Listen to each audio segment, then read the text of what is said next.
wired, but we're going to put the score here and hope that we don't trip over in case everything falls apart there.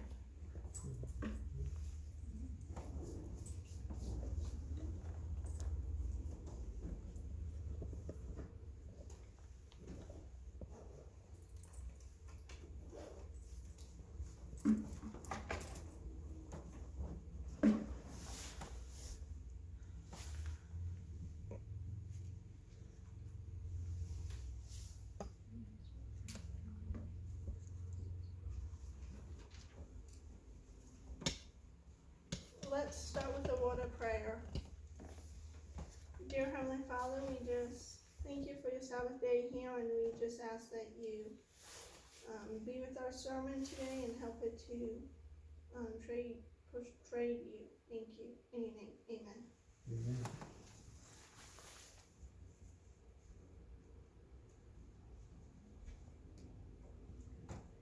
Alright, so today's sermon is going to be on the 8th commandment, what Grandma Jackie was read to us. There shall not steal. So,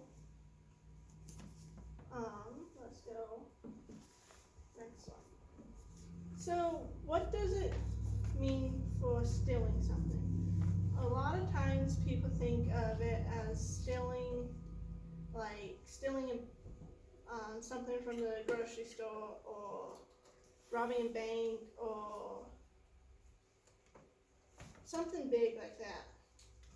But there's a lot of ways we can steal. We can steal cookies from the cookie jar when our mom tells us not to. But I want to talk about something different. Stealing time.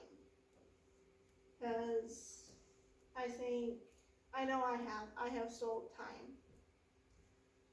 How do we steal time? That is a question. So let's turn to Ephesians 4:28.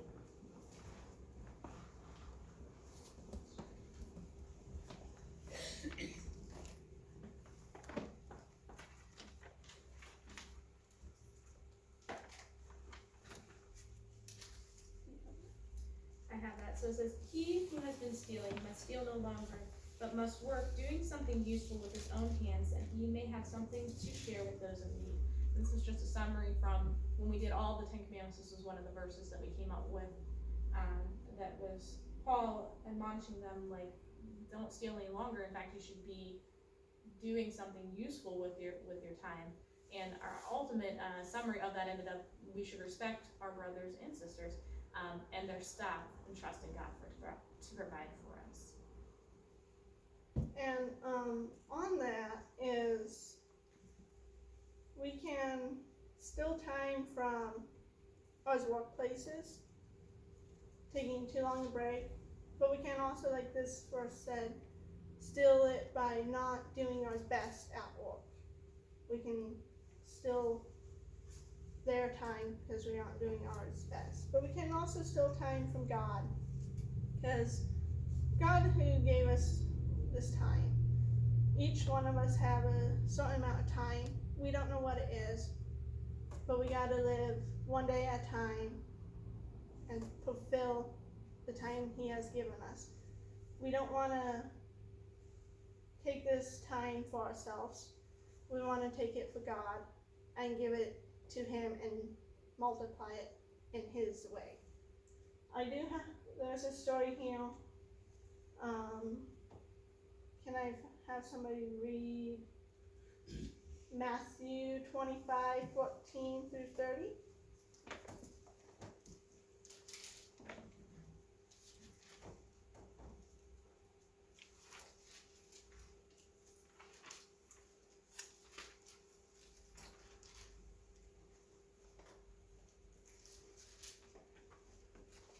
What were the verses? 14-30.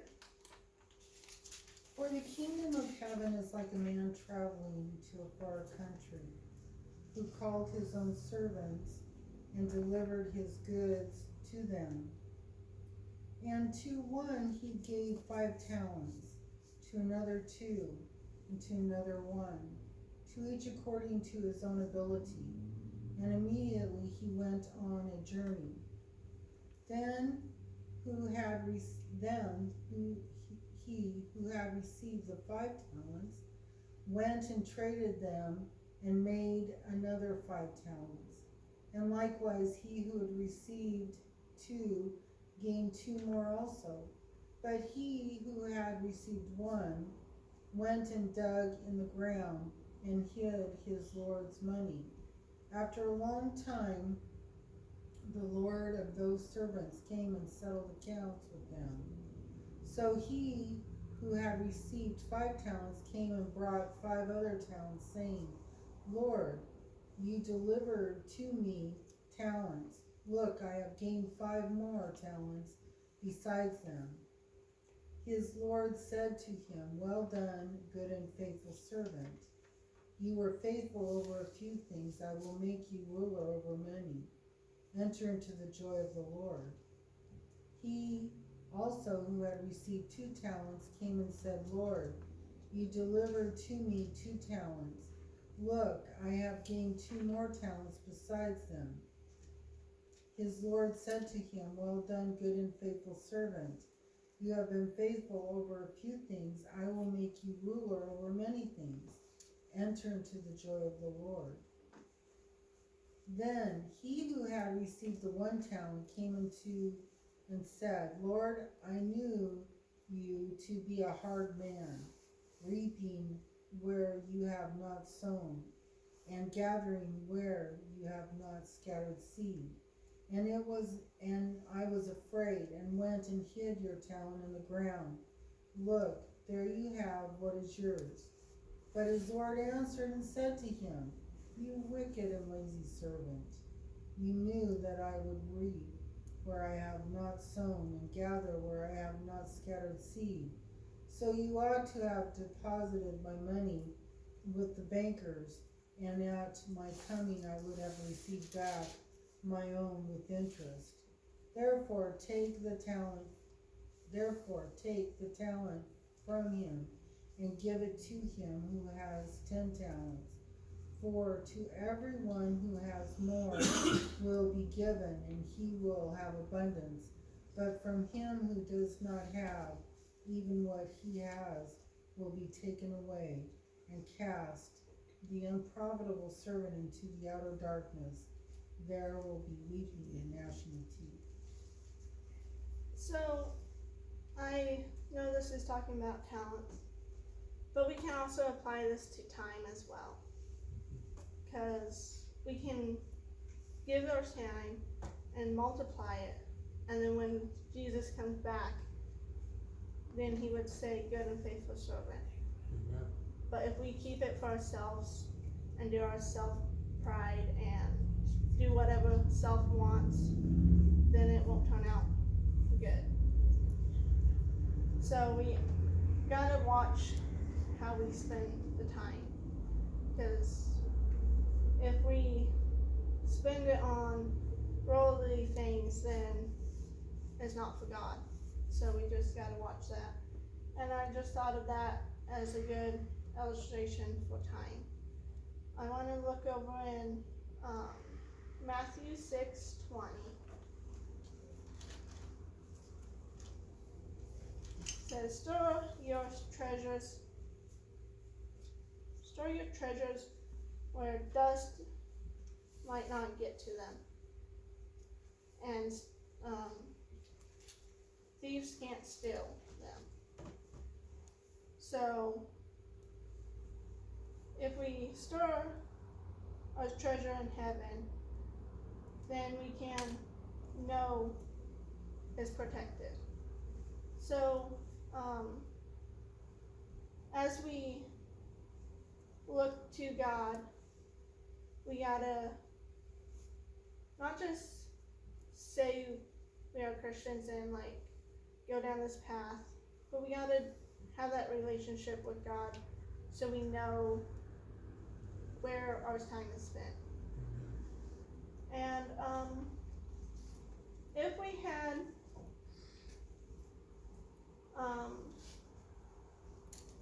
86 $8,400 a day. What would we do with it? But if we can't, we get that much every day, but once a day is gone, we can't get it back. What would we do? Well, there's a lot of ways, but what if we spent, everyone thinks of stealing as money, is the most common one you steal. But what if we turn that into seconds? 86,400 seconds in a day. Because we can't ever go back to tomorrow, and we can't go back to yesterday and change anything we did. Mm-hmm. We can't go to tomorrow, because tomorrow may never come. So we gotta go in today with the seconds we have and go and make sure it's going for God. Amen. So I'm going to add to this. Stephanie's explaining how can we steal, and she chose to think about stealing time, but we also think of it as material. And as I was looking at this, one of the things I wrote in my notebook was this. Okay, what is it that God's trying to say besides don't do something? And you may have noticed as we talk about the Commandments, we're trying to kind of take them and say, what is it God's trying to say? Because the don'ts, we tend to be like, well, I want to do exactly when you tell me don't. Don't touch the hot stove. Oh, I think that's a great idea as a kid, right? Even though you shouldn't do that. So we're trying to flip it around and say, what's the better thing to say? And so what I came up with, and you might go, what? How does this work? Was, how about this? How to have integrity and do no harm.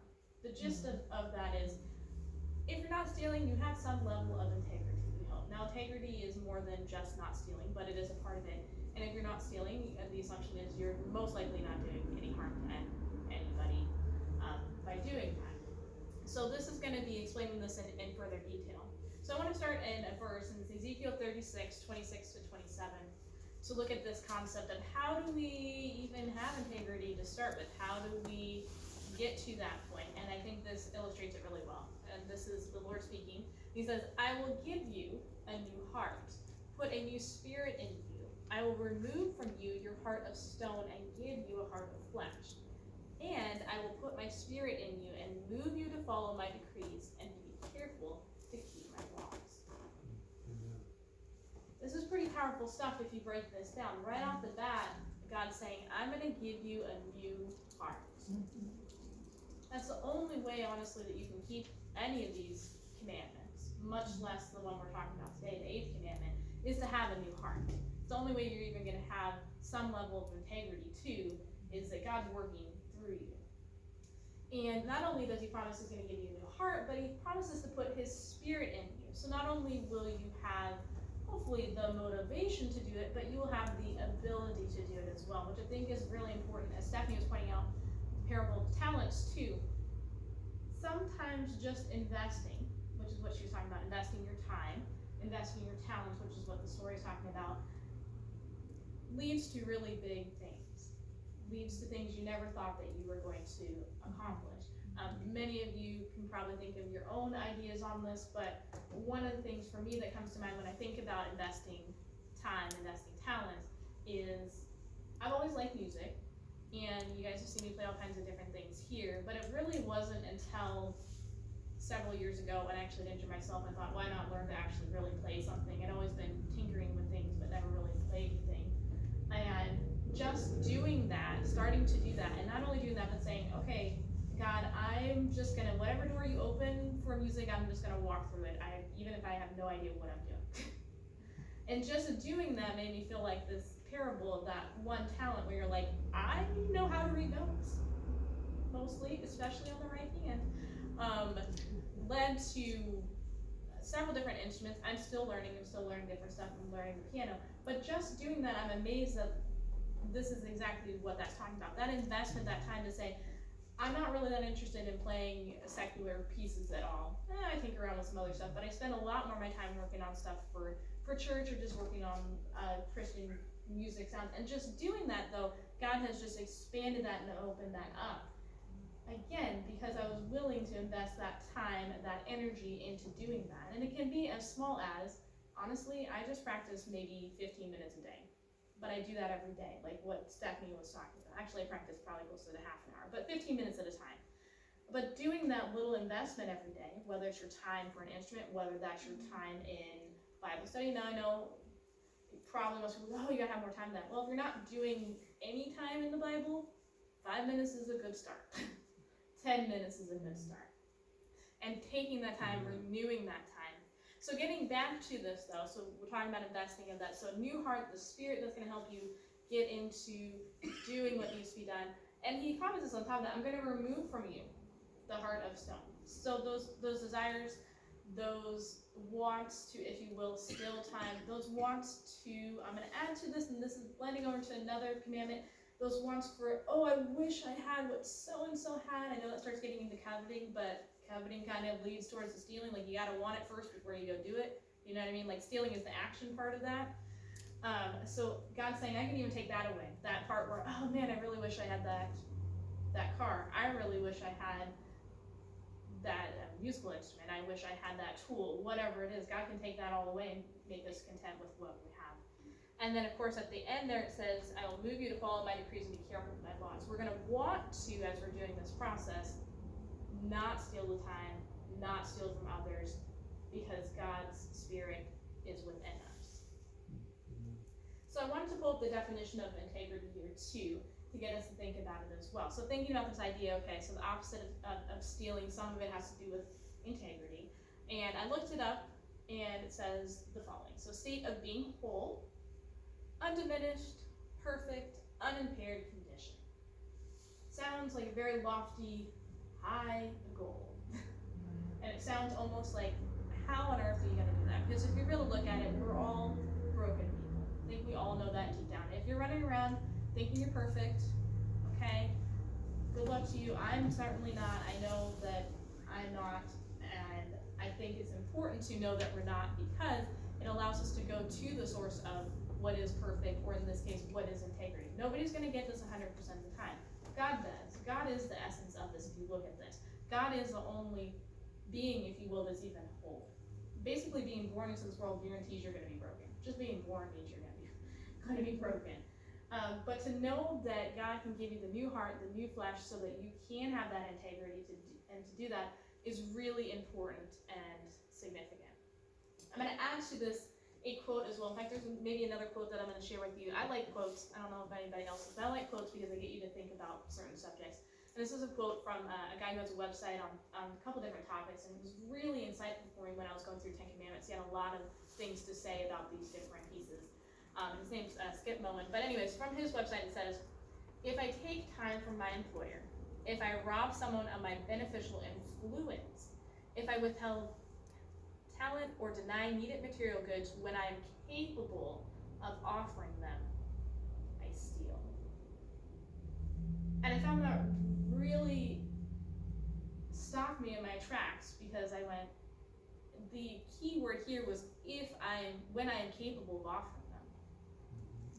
This is no longer just about, oh, I'm going to take something. He adds to this, if I withhold something purposely, my influence on somebody, the talents that I might have that I could share, we tend to think of material things too.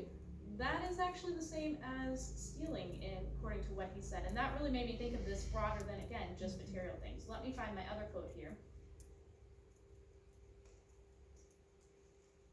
The other quote that I wanted to add here says this, and says, it is thought that any sin is like stealing from God, since we have nothing on our own when we misuse what we do have, whether in action or speech we steal from God. This also includes deceiving others. I think the withholding is something we really need to look at. Withholding our time, our talents, our influences is just as bad as doing something in the opposite. In other words, going actually out and stealing, in this case, is just as bad as if I'm holding back something when I can be helpful to somebody else.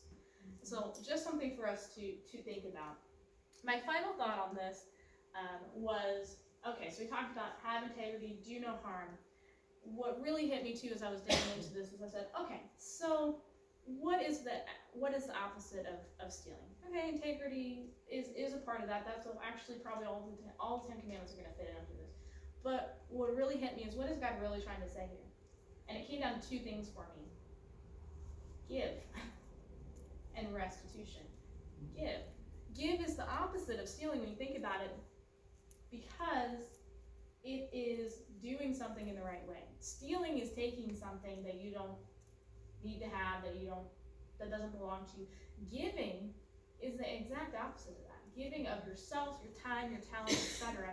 And that really just kind of blew my mind, because recently, especially in the last year, I've been thinking about the idea of giving, and actually more in terms of money at this point, probably just because of where I'm at in my career and stuff like that.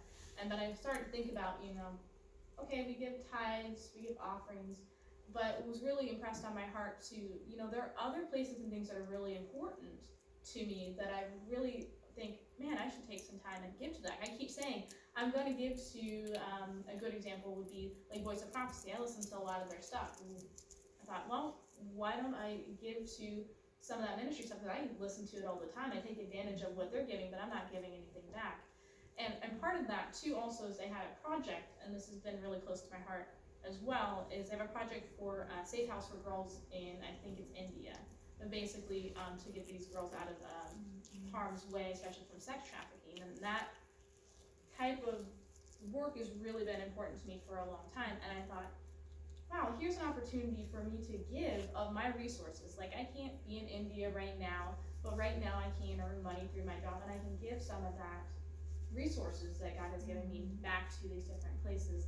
And so it really just made me think, wow, and it felt really good to actually sit down and do that and say, hey, I can afford to give X amount of money to this resource that helps other people around me. And so I just encourage you, and I know sometimes when it comes to money too, we tend to think of like, oh, tithing and stewardship and yada yada, and that is a part of that, but think of it too in terms of the 10 Commandments, really asking you to give of these things. Like, yes, tithe and all that stuff is important, but why do we do that? It's actually right here in that 10 Commandments, because holding on to that money for ourselves is like stealing from God. And then the last one was restitution. And I already gave part of this quote here, but restitution has to do with, okay, so what happens if you have stolen material things? What's the thing that you do? You make restitution, right? You go back, you apologize, you hopefully either give the thing back or give a monetary version of it back or time back or something. You go make it right. And I think that's important too, because we can say give, but if you have stolen something, even not just material, even time, as Stephanie was talking about, being able to then make restitution for that. I go back to God and say, I haven't been using my time very well. I've been misusing my time, actually, Lord. Show me how I can give my time back more effectively. Show me what I can do with my time. I want to add in here, though, if you're one of those people kind of like me who's always got something to do, probably more than they need to do, it is okay also to say, if you will, take some time for yourself. Do you know what I mean? Because sometimes we can get caught up in very, very good things and really just exhaust ourselves. And this is not what this is trying to say. I'm not trying to say, okay, every single second of every single day, you gotta just be like, all right, God, I'm sitting in the Bible, I'm not gonna do anything else, I'm gonna live like a monk and just be in that.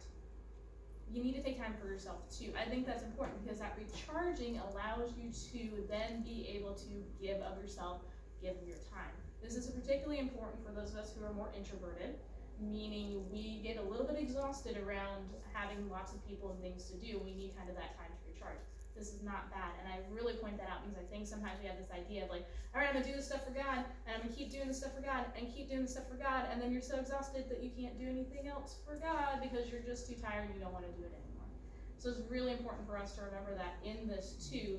It is not stealing from God if you take some time to sit back and read a book. It's not stealing from God if you just need to take a break, because God has created the day like we have today, Sabbath, for rest. And not even just Sabbath, but he does create the cycle of rest. So I want to remind us of that in the giving too, to not kind of have what they call that burnout fatigue of giving so much of your time that you just can't give anymore. The secret to continuing to be able to give is to be able to find that balance between taking a break from that and also giving you time. So balancing that out too, I want to just explain that, because Again, somebody like me is like, all right, I'm gonna go gung ho and wear themselves completely out. So for those of you out there like that, it's fine to take a break like that. For those of you who are on the opposite of that, maybe you need to have a little more fire under you. You can get going a little bit more too. But you know who you are. You know how that works. So in conclusion, we just want to show where we've been. We're pretty close to finishing up here, and today I want to give Stephanie a chance to give her final thoughts too, and then I'll say a final thought and prayer. So as Brooke was saying, that how we spend our life is very important, but we do need some time. So we just gotta respect others and their stuffs too. So my final thought on this as well is to seek out the opportunities where you can give, whether it's in your talents, and everybody here has some sort of talents that they can give and share. As little as they may seem, they may not be as little as you think they are. And as Stephanie had pointed out in the parable of the talents too, by doing so, if you're sharing them, God can grow those talents, grow that time, grow whatever it is in you when you're sharing it and giving it to others. So I encourage you to think about ways that you can give back, whatever they may be in your life, to the people around you, to the community, to your church, to your family, and think about the ways that you can do that, because in doing so, you have no fear of stealing if you're giving. Let's bow our heads. Lord, we thank you for the reminder today. We thank you that you have given us this rest cycle too, where we can have a moment to receive what you give to us, which is the gift of rest. And so I thank you for that. Please be with us as we go throughout the rest of your Sabbath day. May the words that Stephanie and I have shared reach their mark and be something that we continue to mull over and think on, Lord. And thank you for your 10 Commandments and the way that on the surface they may just look like just a bunch of don'ts, but really underneath them, they are about how much you love us and how you want us to live a rich and fulfilling life.